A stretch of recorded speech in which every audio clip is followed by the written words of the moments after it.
राधा स्वामी। राधा स्वामी दयाल की दया, राधा स्वामी सहाय, राधा स्वामी। मैं सविता राधा स्वामी सभी भगवत प्रेमियों को जीवन में शांति में जीवन जीने का उपदेश करती हूँ कि सभी अपना जीवन शांति का जिए। अगर तुम भी अपना जीवन रोज रोज उजड़े खंडहरों में जा जाकर बिताते हो तो तुम भी भूले भटके हुए हो। अपना जीवन रूटीन सही तरीके का अपनाओ। सुबह उठकर कुछ व्यायाम कसरत करो। अगर आप कामकाजी हो तो कसरत करने की जरूरत ही नहीं है, पूरा दिन कसरत अपने आप ही हो जाती है। और अगर घर में रहते हो तो कसरत करते हुए मालिक का नाम सिमरन करते हुए समय लगाओ। उसके बाद रोज का हर रूटीन करो। ऐसा करने से मन संयमित होता है, घर में बरकत होती है, कहीं भी घूमने फिरने की चाह नहीं रहती। ऐसा जीवन आपको शांति खुशहाली देगा। शांत चित्त आत्मा गहराई में जाता है और गहराई में जाने से जीवन का हर राज समझ में आता है। जीवन को समझते हुए जीवन जीना ही सत्संग मार्ग पर अग्रसर होना है। कभी शांत चित्त किसी से धोखा फरेब धोखाधड़ी नहीं करता। शांत चित्त में जलन द्वेष ईर्ष्या नहीं रहती। इसके विपरीत रोज रोज का बिना वजह का घूमना शांत चित्त व आत्मा में विकार उत्पन्न करता है। वह लोग बाग इन स्थानों को हिस्टोरिकल पैलेस बोलते हैं और इन स्थानों पर जाने से एक प्रकार की फिजूल खर्ची ही होती है।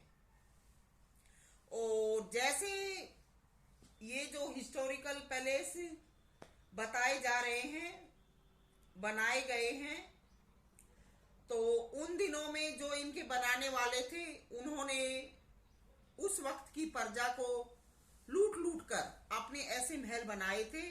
नहीं तो एक इंसान की कमाई में कभी इस प्रकार का कुछ नहीं होता। तो जब हम ऐसी जगहों पे जाते हैं तो हम में भी ऐसा जीवन जीने की, ऐसा ही बनने की चाह उत्पन्न होती है। और ये पर्यटकों पर घूमना फिरना वही इंसान करते हैं जो दुनिया में धोखाधड़ी करके कमाते हैं और उस पैसे से आनंद प्राप्त करना चाहते हैं। मगर क्या वो जो चाहते हैं वो प्राप्त कर पाते हैं? बस ऐसे इंसानों में रूहों में शैतानी भरी बैठी है जो जीवन में कुछ काम या सेवा तो करना नहीं चाहते, बस घूमते रहना, बक बक करते रहना उनका व्यवसाय हो चुका है। खुद का जीवन तो डूब चुका है। अब क्या करें, दूसरों को भी यही उपदेश करते हैं। और क्या बताऊं, आजकल तो जो धर्म गुरु बने हैं वो भी यही उपदेश करते हैं कि आश्रम या भक्ति स्थल जो बनाए हैं उनमें पर्यटक करने वाले खूब मौज मस्ती करो, आओ जाओ रहो, क्योंकि इन धर्म गुरुओं की जेबों में पैसा बेशुमार आ जाता है। इनको सामान्य जनजीवन से क्या लेना देना? इनको क्या पता कि मेहनत का कस इंसान कैसे अपना सब काम काज करके किराया भाड़ा भर के उन सत्संगों में पहुंचते हैं और किस प्रकार से वो अपनी जेबों से सेवा निकाल के देते हैं। इनको तो उनका इकट्ठा कमाया हुआ धन मिल जाता है, घूमते हैं, मन चाहा करते हैं और फिर अपने आप को ये कहते हैं कि हम ही सत्संग प्रेमी हैं। वाह जी वाह। आजकल के ये धर्म गुरुओं के उपदेश हैं, क्योंकि समझदार इंसान जानते हैं पैसा कैसे कमाया जाता है और कैसे पैसे का उपयोग करना चाहिए। क्यों इन धर्म गुरुओं से लोगों का विश्वास उठता जा रहा है? क्योंकि ये धर्म के नाम पर चलते हैं। धर्म कर्म करना इनका कर्तव्य नहीं है। कई कई दिखावा करते हैं मगर खुद का जीवन अलग से जीते हैं। सभी इनको देखते हैं, सभी को पता है, इसलिए संसार में प्रतिद्वंदी पक्ष भी खड़ा हो जाता है। अगर ये धर्म गुरु दूही करना छोड़ दे तो संसारी जीव रूहें बुरे नहीं हैं, इनका भी विश्वास जम जाए मगर इन धर्म गुरुओं की चालाकी बेईमाना ही दुनिया में वाद विवाद पैदा करता है। तो ये धर्म गुरु ही सत्संग के दुश्मन हैं। और कलयुग जो है ये तो बहुत ही महत्वपूर्ण पड़ाव है। इसमें तो सभी धर्म गुरु विद्वान पंडित समझे जा रहे हैं। इनके पल्ले कुछ भी नहीं है। कथा कहानी सीख लेते हैं, उनमें टूल होते रहते हैं। जीव अज्ञानी हैं, दुखी हैं, वहां जाके इनकी बातें सुन के उनको कुछ राहत मिल जाती है तो वो समझ लेते हैं कि हम सत्संग कराए। ये सत्संग नहीं होता। बस कुछ कमाते हैं, वो उनका पैसा इनकी जेबों से झाड़ लिया जाता है। आने जाने में कुछ भाड़े किराए में खर्च हो जाता है। समझ बुद्धि विवेक उनमें कुछ भी पैदा नहीं होता। तो ऐसे जो धर्म गुरु बने बैठे हैं, इनके पल्ले कुछ नहीं है।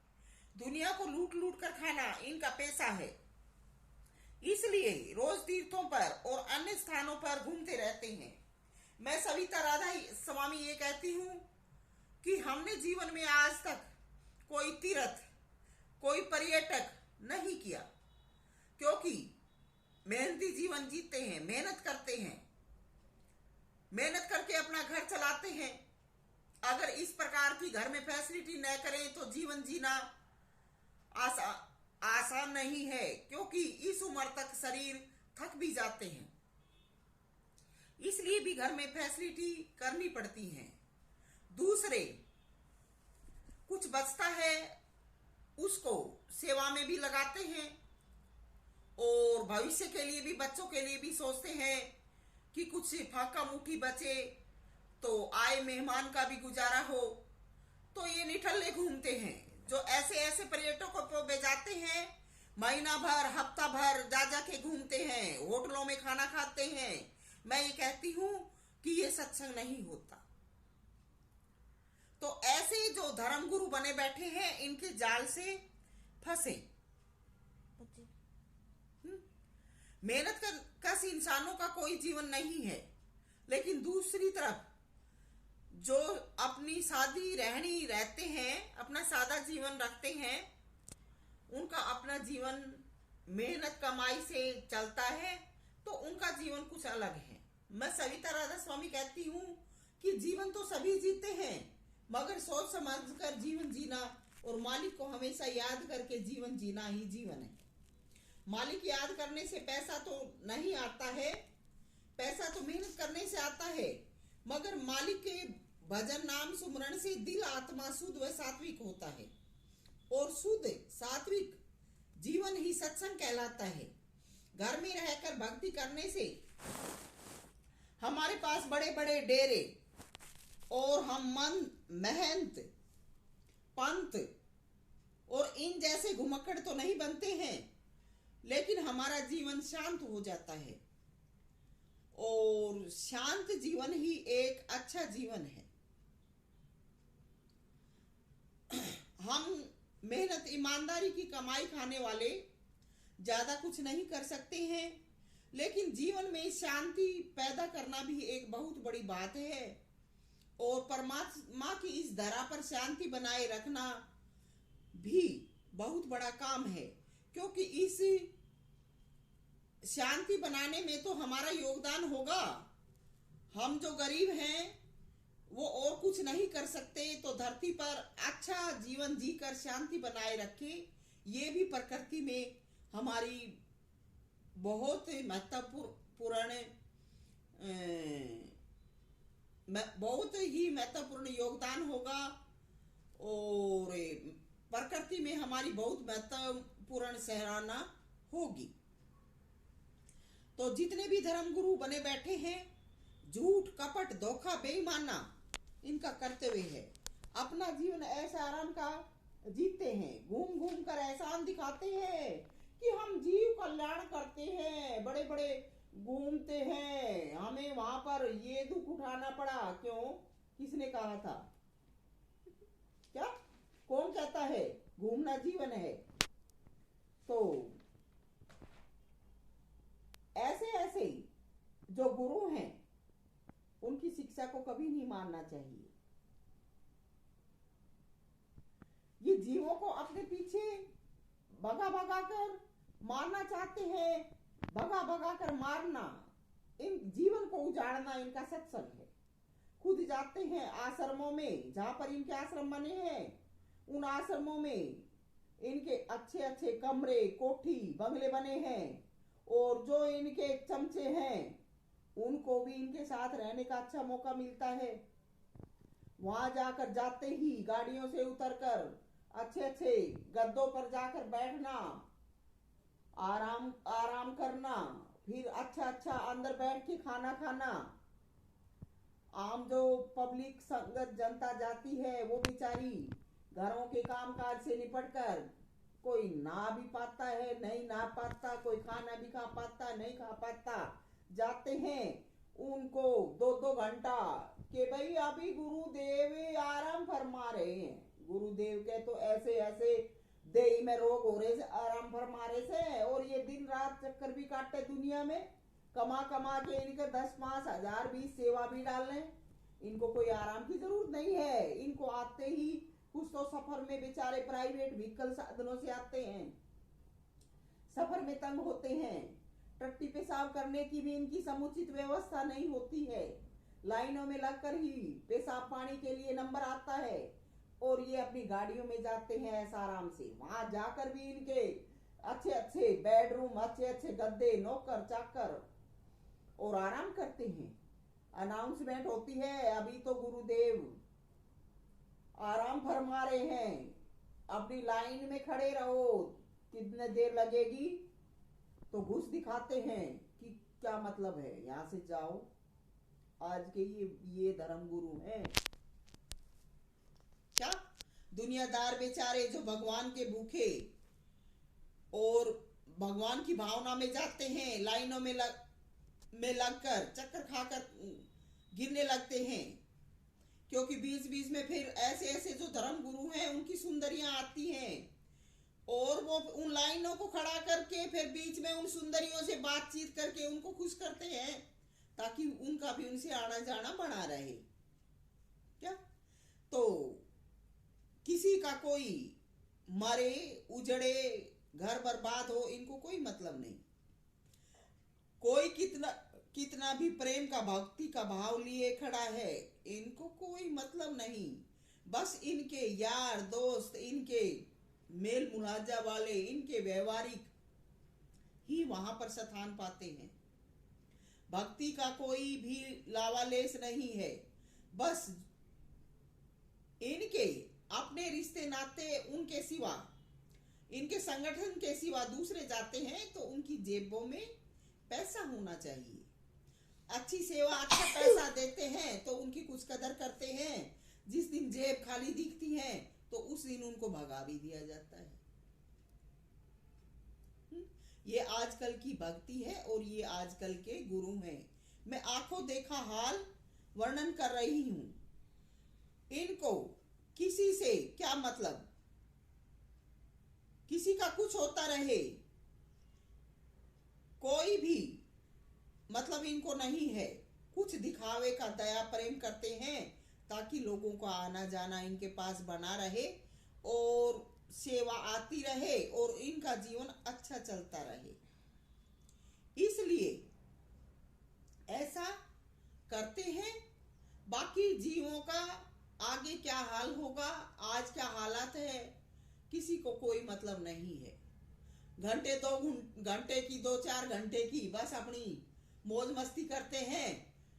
फिर चाहे कोई वापसी में, कोई स्टेशनों पे पड़ा है, कोई बस स्टैंडों पर पड़ा है, कोई कहीं भी पड़ा है, उनको घर तक भिजवाने की या उनसे फिर बस इतना ही लेना देना है कि वो आए, इनकी बातें सुने और वो इनके इस झमेले में फंस जाएं। बाकी फिर वो कहीं भी कुछ भी करें, इनका कोई लेना देना नहीं है। तो आजकल की ये भक्ति है,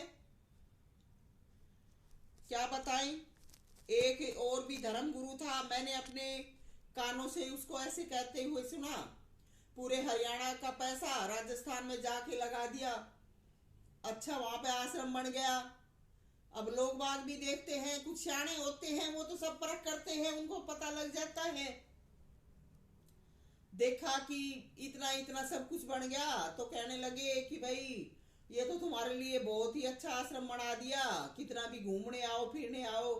मैं अपने मन में सोच रही कि जो तेरी जेब में पैसा से कि दो आते ही 4-4 5-5 हजार रुपया भी इनकी जेबा में डाल दिया कर पूरी संगत की। मैं जब तो सारे घूम फिर के चले जाएंगे। क्या क्या पता है इन धर्म गुरुओं को कि तुम्हारी जेबों में जैसे पैसा आ रहा है वैसे इन जीवों की जेबों में पैसा नहीं है क्या? इस तरह से बैठे बैठाए इनको धन मिल रहा है, ऐसे दूसरे जीवों को धन मिल जाए तो ये भी घूम फिर लेंगे, लेकिन बातें बनाना जानते हैं। एक हमारे इधर गुरुटेक में एक माँ जी है।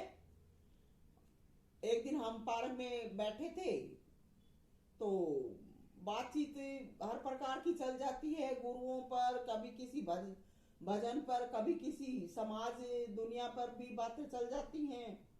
तो मुझे तो नहीं पता, मैं उस दिन नहीं थी, कहीं गई हुई थी। जब इसका गुरु आया तो कहने लगी मेरा गुरु आया था और मेरे गुरु ने जितनी भी संगत आई बैठी थी, बहुत ही संगत आई बता रही थी और बोली कि सबको 2-2 हजार का एक एक नोट दिया। मैं कहने लगी कि मेरे को तो, मैं घर में थी तो मेरे को पता नहीं लगा और मुझे ये नहीं पता था कि आपका गुरु इतने नोट भी देता है हर संगत को। भाई हम भी संसार में आज गुरु पद पे मालिक ने कर दिए हैं, कार्रवाई हम भी कर रहे हैं सत्संग की और नाम की, आशीर्वाद की। लेकिन हम तो ये कहते हैं कि हमारे पास तो 2-2 हजार किसी जीव को देने के लिए क्या, हमारे पास तो 2-4 हजार रुपया अपने खर्चे का ही हमारे जेब में होता होगा और वो खर्चा, वो पैसा हम जाके किसी ने बांट दिया तो वापिस ही हम अपने घर भी नहीं पहुंच सकते, क्योंकि एक तनख्वाह आती है और तनख्वाह में आज के युग में बाहर शहरों में रहना, बच्चों की पढ़ाई लिखाई, घर के सब खर्च और ऊपर से फिर सत्संगों में जाना, वहां पर भी हाथ मुट्ठी खाली हाथ नहीं जा सकते। घर बसाए बैठे हैं, जिनके शर्म नहीं होती वो तो रोज रोज भी पड़े रहते हैं, खाते हैं और उनके कोई शर्म लिहाज भी नहीं है। लेकिन हमारे जैसे तो चाहे हमारे खजाने में कुछ नहीं है लेकिन फिर भी मालिक के आशावादी हैं, मालिक से ये पुकार करते हैं कि जब तक तू हमें ये खर्चा दे रहा है तो खाली हाथ भी हम नहीं जाते। 100, 50, 200, 500 हमसे जितना बनता है हम उतना सेवा में देते हैं। मैं सविता राधा स्वामी अपने मन में सोचने लगी कि परमात्मा तू भी अजब अचरज है, अब हम क्या कहें। हमने तो 2000 की सेवा, 2000 के नोट कोई गुरु अपने शिष्यों को ऐसे संगत में बांटे, हमने तो कभी सपने में भी नहीं सुनी। तो आजकल तो ऐसे ऐसे गुरु भी हैं, पर हम तो मालिक से हाथ जोड़ते हैं कि हमारे पास तो इस प्रकार का ऐसा कुछ नहीं है। अपना गुजारा भी हम तो बहुत ही गरीबी में करते थे, पर दुनिया के सताए हुए मजबूरों ने शांति से कुछ उन जगहों से दूर रहने के लिए अपना इस प्रकार का ये गुजारा अपना लिया। बाकी हमारे पास तो मालिक की कुछ नहीं है। जो महिमा बड़ाई इस जुबान से तेरी इन जीवों के लिए कर सकते हैं वो कर रही हूं और हमें तो इन सब बुराइयों से बचाना, ना हमें कोई धर्म गुरु बनना है, ना हम उपदेश करना चाहते हैं, पर हे मालिक तेरी इस ड्यूटी से मजबूर हूं। अगर कुछ बुरा कहा जाता हो किसी के लिए तो उसके लिए मैं क्षमा याचना चाहूंगी, लेकिन मेरी कोशिश नहीं, मैं 100% अपने जीवन में आजमाया, देखा हुआ और जो सच है वही बोलती। तो ऐसे ऐसे प्रेमियों से सभी सत्संग प्रेमी बचें, अपना जीवन अच्छा जिए और धर्म के नाम पर जहां कहीं अच्छा सच्चा लगे तो हाथ से भी छोड़ें। और अगर तुम्हारी कमाई कहीं व्यर्थ जा रही है तो ऐसी सेवा भी न करें क्योंकि इस प्रकार के जो गुरु बने हैं उनकी बकवासबाजी धरा पर और ज्यादा फैलती है, उनकी बदमाशियों से ही जीवन बर्बाद होता है। सविता मोजाधीन, राधा स्वामी।